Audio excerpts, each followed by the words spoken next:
Представьте себе вспышку, белее самого белого света, который вы вообще видели в жизни. Вас отбрасывает взрывной волной. Строения вокруг не выдерживают, погребая под собой детей.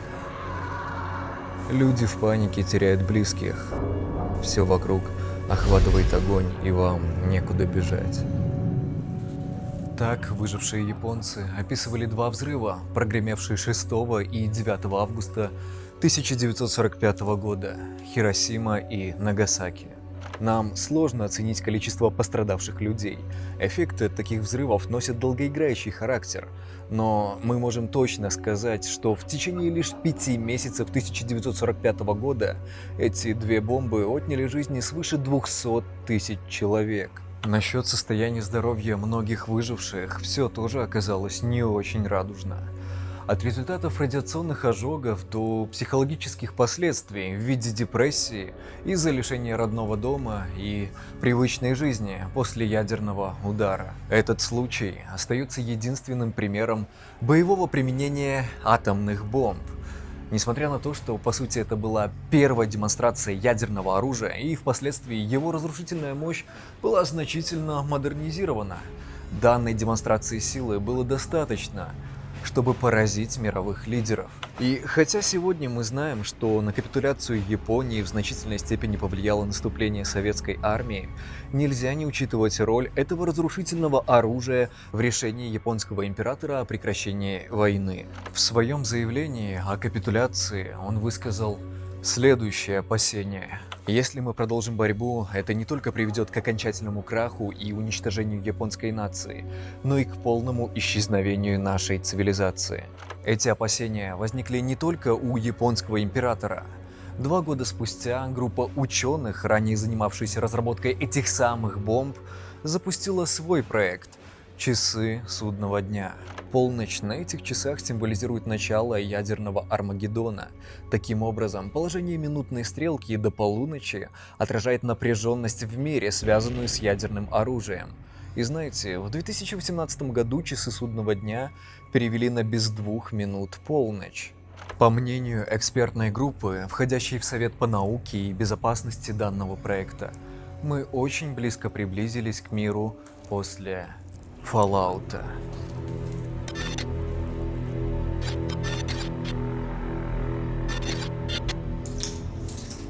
Иронично, что создатели первой атомной бомбы организовали этот проект для того, чтобы призвать общественность проявлять осторожность перед угрозой ядерной войны.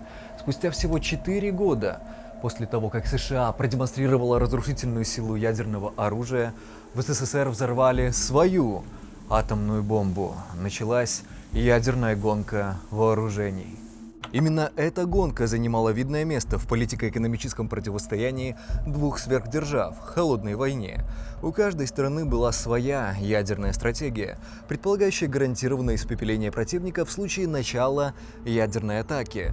Данная доктрина гарантированного взаимного уничтожения была чуть ли не центральной идеей в годы холодной войны, когда страны готовились к худшему сценарию – глобальному ядерному конфликту, который, к счастью, не случился в 20 веке.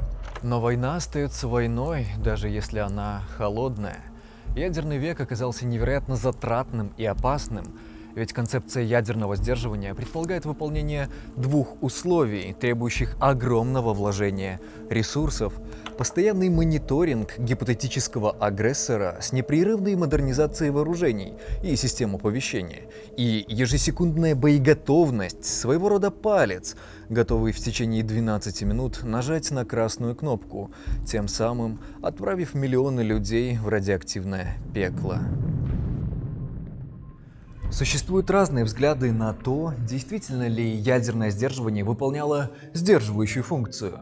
В годы холодной войны широкая общественность считала, что необходимость наращивать боевой потенциал и изобретать все более изощренные способы уничтожения друг друга была продиктована сложившейся послевоенной ситуацией, и это было лучшим, что могли сделать лидеры союзов и штатов. Однако сегодня По мере того, как все больше документов становится доступны широкой общественности, различные специалисты и эксперты по ядерной безопасности заявляют, что ядерное сдерживание – крайне неудачная стратегия. Don't worry about yourselves. You'll be okay. Небезызвестный политолог Джон Мюллер обращает наше внимание на то, что отсутствие войны между сверхдержавами – это заслуга международных соглашений и организаций, поддерживающих мир. В годы Холодной войны как минимум была преувеличена значимость ядерного сдерживания. Более того, именно это сдерживание чуть не привело нас к ядерному катаклизму. В начале Холодной войны офицеры ВВС, республиканцы в Конгрессе США и чиновники администрации президента преувеличивали опасность и масштабы военной угрозы, исходящей от Советского Союза. Преувеличивали для того, чтобы получить общественную поддержку военного строительства. Раздутый ядерный потенциал привел к росту напряженности. Штаты разместили ядерное оружие в Турции, и в 1962 году уже Союз разместил боеголовки и бомбардировщики на острове Куба, всего в 140 километрах от штата Флорида. Когда об этом стало известно, СССР оправдывались желанием обеспечить безопасность Кубы.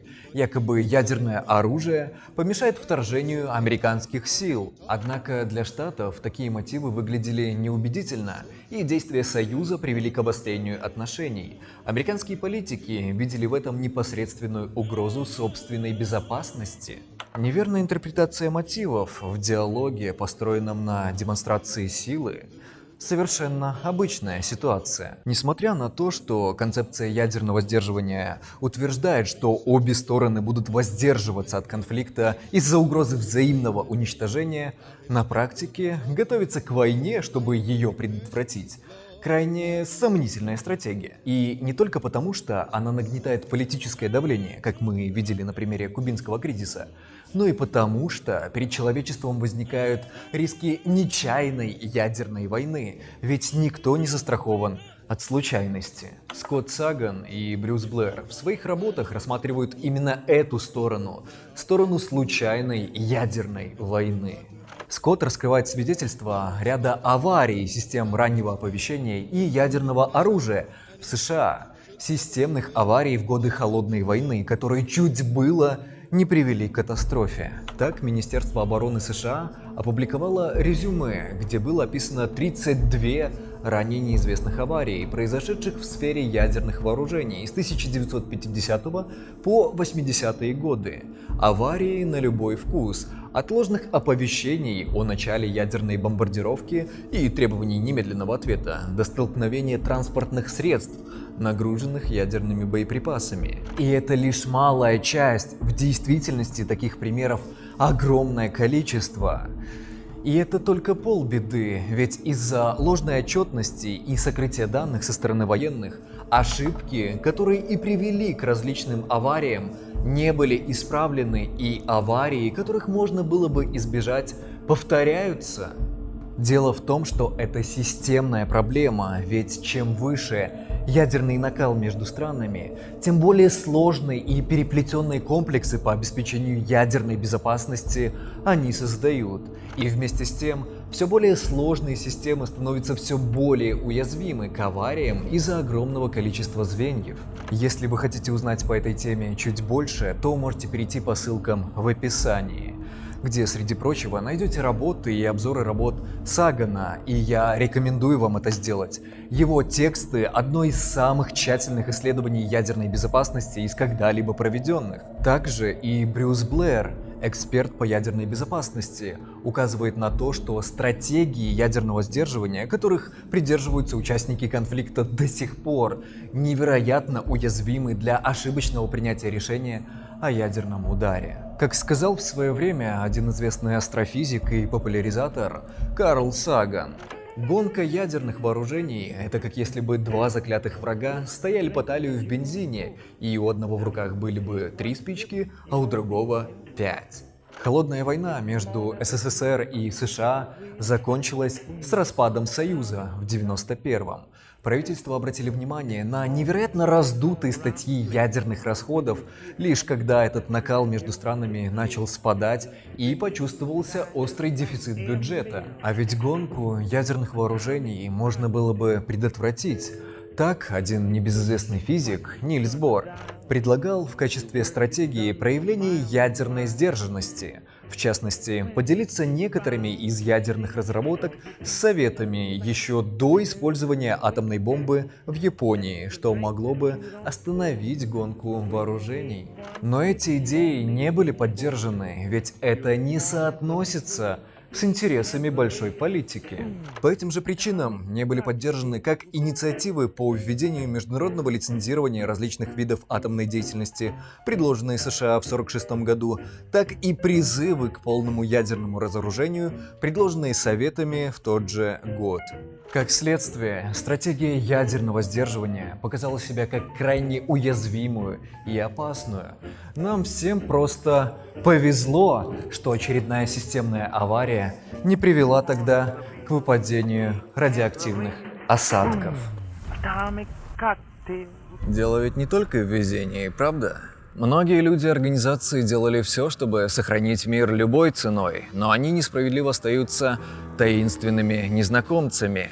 Ведь гораздо проще запомнить простой популистский лозунг, вроде «нам нужно обеспечить паритет для обеспечения мира», чем взглянуть на реальные шаги к обеспечению взаимной безопасности.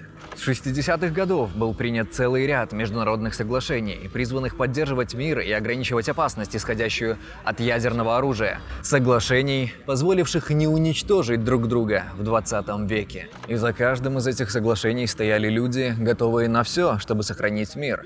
Будь то ученые самого верхнего звена Манхэттенского проекта, сначала занимавшиеся разработкой ядерной бомбы, а после выступавшие с антимилитаристскими заявлениями, чтобы предотвратить последствия от потенциального применения своего детища, как это делал отец ядерной бомбы Роберт Оппенгеймер. Или будь это ветераны Холодной войны, ранее занимавшие самые высокие посты, обязывающие их к ядерной пропаганде и оправданию наращивания военного потенциала США, но впоследствии пересмотревшие свои позиции. Бывшие защитники ядерного сдерживания уже в 21 веке призывают к всеобщему ядерному разоружению, и у них есть на это все основания, ведь они своими глазами наблюдали, как близко к этому краю случайной ядерной войны стояло человечество в 20 веке. Таких людей и событий, повлиявших на отсрочку ядерного катаклизма, но, несмотря на это, остающихся в тени массовой истории, огромное множество. К слову, даже самый известный знак протеста в мире – Пацифик – изначально использовался британским движением за разоружение и был символом протеста против ядерной войны. Надеюсь, вы не забыли историю создания часов судного дня. Ведь не только западные ученые высказывали свои опасения насчет ядерного оружия. Их советские коллеги также не смогли промолчать. Андрей Дмитриевич Сахаров – выдающийся советский физик, который участвовал в советской разработке термоядерного оружия. Однако после достижения успеха в этой сфере Сахаров задумался над теми последствиями, к которым может привести его работа. В 60-е годы он активно выступал против распространения ядерного оружия, а его обращение к политическим лидерам сыграли важную роль в заключении договора о запрете ядерных испытаний в космосе, атмосфере и под водой. К слову, именно этот договор 1963 года был отмечен тогдашним президентом США Кеннеди. According to the ancient Chinese proverb, a journey of 1,000 miles must begin with a single step. My fellow Americans, let us take that first step. Let us, if we can, step back from the shadows of war and seek out the way of peace. And if that journey is 1,000 miles, or even more, let history record that we, in this land, at this time, took the first step. Тогдашние лидеры смогли сделать этот первый шаг именно благодаря таким людям, как Сахаров. Стоит сказать, что этот человек не поступил со своими принципами даже под давлением власти в Союзе. Он выступал против милитаризма и военной агрессии. А его обращения к широкой общественности, выходившие в самиздате, получили большую известность как в Союзе, так и за рубежом. Сахаров призывал отказаться от пропагандистских лозунгов при решении мировых проблем и использовать научную методологию в международной политике. В 1960 1968 году его заметку опубликовали в Нью-Йорк Таймс под заголовком «Совместное действие двух наций необходимо для предотвращения опасностей, стоящих перед человечеством». Этот человек готов был пожертвовать и пожертвовал очень многим, всеми наградами и премиями, статусом и даже местом проживания. Его выслали из Москвы в 80-м, позволив вернуться лишь 6 лет спустя. Он пожертвовал этим ради миротворческой деятельности, убежденности в необходимости поддержания мира. И в том числе ради того, чтобы мы понимали, что наращивать ядерный потенциал, прикрываясь миром, то же самое, что плодить незнание ради повышения уровня образованности, и то же самое, что надевать себе кандалы ради обеспечения свободы.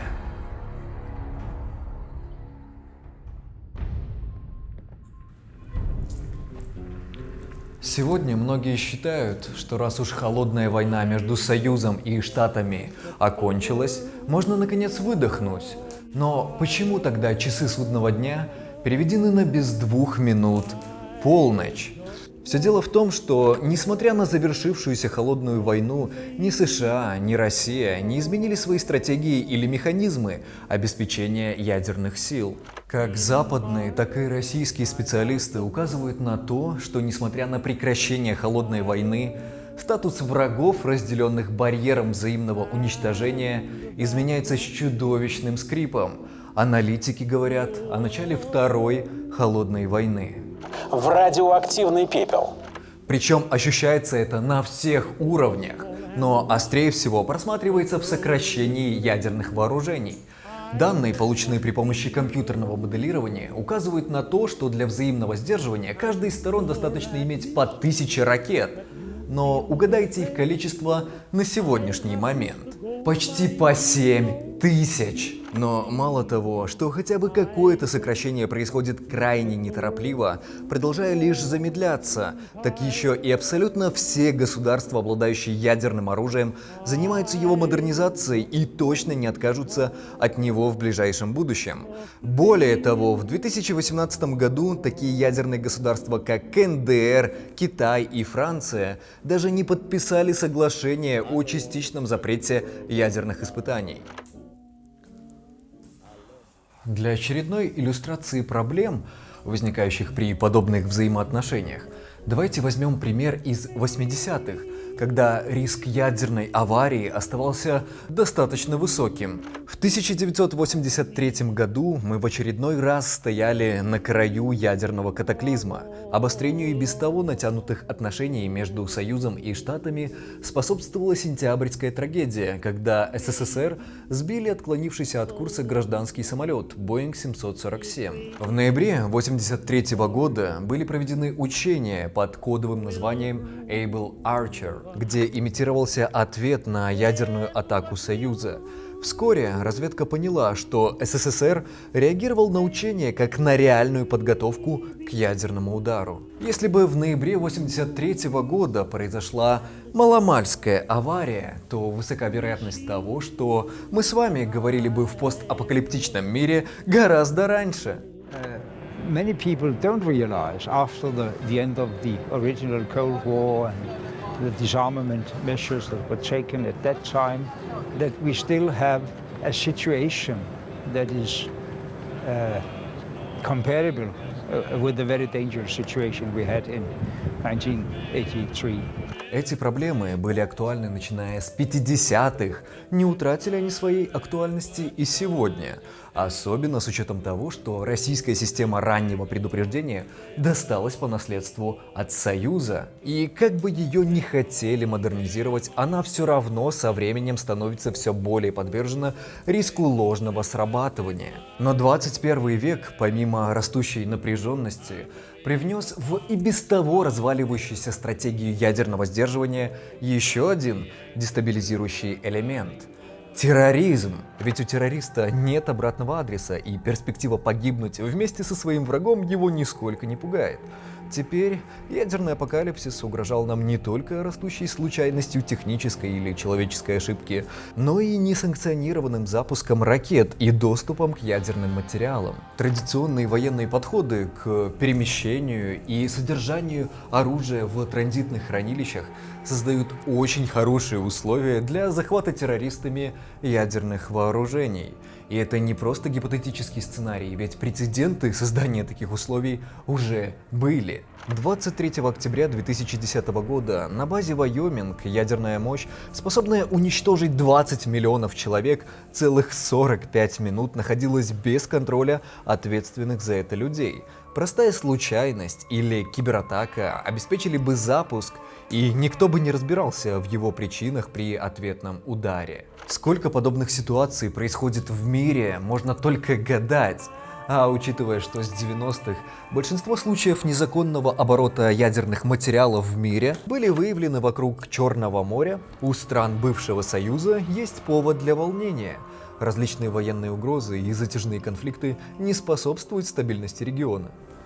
Прибавьте к этому и то, что отказ от полного разоружения делает позицию обладания ядерным оружием другими странами все более привлекательной в глазах правительств этих стран. Это значит, что со временем количество государств, обладающих ядерным оружием, будет только расти, что в свою очередь повышает риск случайной системной аварии или террористического доступа к ядерному оружию. И поверьте, даже сегодня этого оружия в мире предостаточно для глобальной ядерной войны, ведь по данным ООН в 2016 году в мире находилось более 1800 ядерных боеголовок с высоким уровнем готовности в течение пары минут отправить миллионы в гиену радиоактивную. Более того, какой-нибудь воинствующей террористической группировке даже не обязательно получать доступ к ядерному оружию. Им достаточно просто радиоактивных материалов, чтобы сделать так называемую грязную бомбу, способную загрязнить тысячи квадратных километров радиоактивными изотопами, вроде цезия или кобальта, сделав такие территории непригодными для жизни. Юху! Смотря для чьей жизни! Да уж, как минимум, очистка загрязненного региона потребует огромных усилий. А если вспомнить, что 3 террористические группировки делали заявление о поиске ядерного оружия с целью его приобретения, то можно представить недоумение будущих поколений, задающихся вопросом, как люди 21 века могли спокойно спать на такой водородной бочке. Смотрите-ка. В базе Международного агентства по атомной энергетике МАГАТЭ за 2016 год описано как минимум 2889 происшествий, связанных с ядерными и радиоактивными материалами, в том числе несанкционированное владение, кража или другие инциденты. И это лишь те случаи, что точно были подтверждены. Угроза ядерного терроризма реальнее, чем нам хотелось бы. С учетом всего вышесказанного придется резюмировать, что ядерное оружие – это глобальная угроза, и с начала 21 века ее масштаб лишь растет. Никакие потенциальные выгоды и амбиции лидеров не могут оправдать столь высокие риски ядерного терроризма, системных технических аварий и банальных человеческих ошибок, способных привести все человечество к катастрофе. Вот только все ли человечество боялось ядерной катастрофы? Может, есть те, кто хотел убрать этот общественный запрет на использование ядерного оружия? В этом безумном постапокалиптичном мире наверняка найдется место для пары другой религиозных культов.